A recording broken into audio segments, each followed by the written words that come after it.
Hello. These are the disembodied hands of Neil from I guess that's why they call it the Elton John podcast. I've received my Bernie Taupin auction catalogue, and I thought maybe some of you might want to see what form it's being posted out in. This has been sent from the UK to me here in the UK. I don't know whether or not the American catalogues that are being sent out will also come from the same printing press. I've paid $50 for the catalogues and $25 for posting. Bernie's auction's been rolled in with some other auctions. This is happening on the 10th of November in New York. Property from philanthropist Milton Verrett.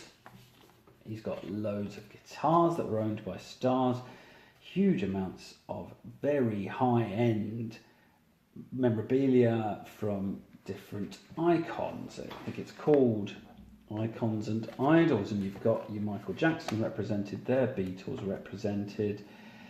There's some Madonna looking a bit sexy, guitars from the Friends video, the Friends theme song rather, by the Rembrandts. Just loads of stuff, unreal. There's another similar auction which is happening across both days, the 9th and the 10th. This is the catalogue for that. Some amazing looking original psychedelic posters, which probably seeing so many are going, I don't know, you just get the feeling there might be a bargain available there, relative bargain. More of the same, Lynyrd Skynyrd recordings, loads of drawings from Michael Jackson, loads of outfits from Aretha, there's quite a lot of outfits from Prince as well, some signed copies of the White Album. I think they've got Sharon Tate's copy of the White Album, don't know why, oh, there it is, Sharon Tate's copy of the White Album. That's a bit grim. There are some really grim items as well. Pill bottles owned by Kurt Cobain, lots of Elvis's Doctor's paraphernalia, signed copy of the Beatles box set that came out last year. Just unbelievable amounts of stuff. That leather jacket was owned by Bob Dylan.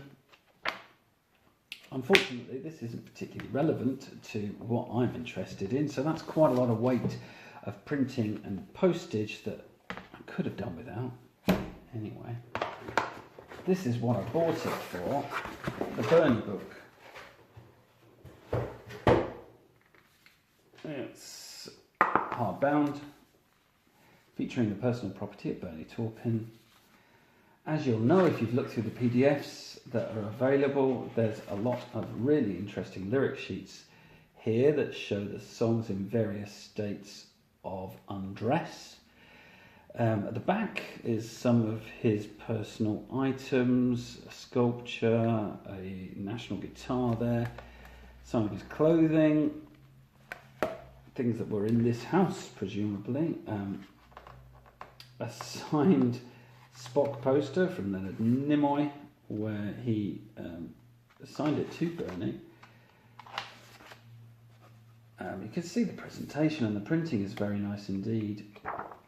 I'm tempted to bid to fill that out, but I know I won't have enough money. Starting at the beginning, that's his writing chair. Some Starship lyrics there. These are the Zippo era lyrics. As you can see, it's printed fairly small. Some of these are so small and have so much detail on them that all you can really do is to have a look at the PDF. If you really want to study them, you can actually go into the files quite deeply. They're quite high quality. Or I guess you can get your magnifying glass out.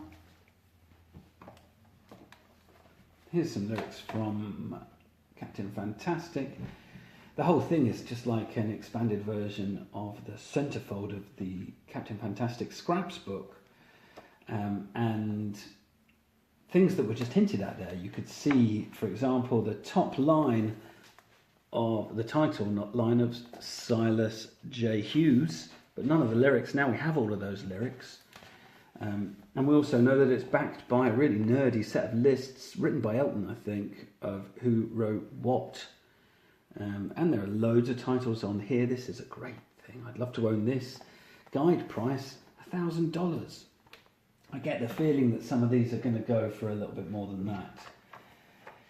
If it really were hitting 1,000 and I had $1,000 spare, which I don't, then I would be right in there. Lyrics for Empty Sky era songs, lyric for I Can't Go On Living Without You, written by Elton. I'm almost certain that's his handwriting and not Bernie's. That I in If does look a lot like a Bernie If, but who knows? I'm pretty sure that's Elton. I need to do a bit of analysis on there. I'm going to be doing a show all about this. I'm putting it together at the moment, which will talk about what we've learned from the lyrics, the stuff that Elton cut out, the stuff that Elton added in some places, and the what it tells you about the process. You know, you can see sometimes that the ideas were flowing out of Bernie, and some of the songs just appear to have written themselves. Other songs he's laboured over quite extensively, and you can tell that there's an element of craft involved. No original lyric for Daniel, unfortunately, with the missing third verse. But he has done a sort of artistic presentation representing his ideas around those songs. I'm personally attracted to these original working lyrics, like these lyrics for Blues for My Baby and Me. This is a really wonderful thing. He says, she sketched in autumn, this is where he started, a profile of peace on the river, brown leaves that floated like boats, as light as a feather. It's been a good year, he's crossed out, for Baby and Me. He's taken the thought, Baby and Me, something for Baby and Me. Blues for Baby and Me. Bang. There's your song right there. There's quite a lot of little corrections here and there. I'll go through that in my episode. But just so wonderful to see his process. Bernie is letting go of this material. At the same time, Maxine Feebleman, his ex-wife, I don't know what her surname is now, is selling the lyrics to your song, which he gifted to her at some point.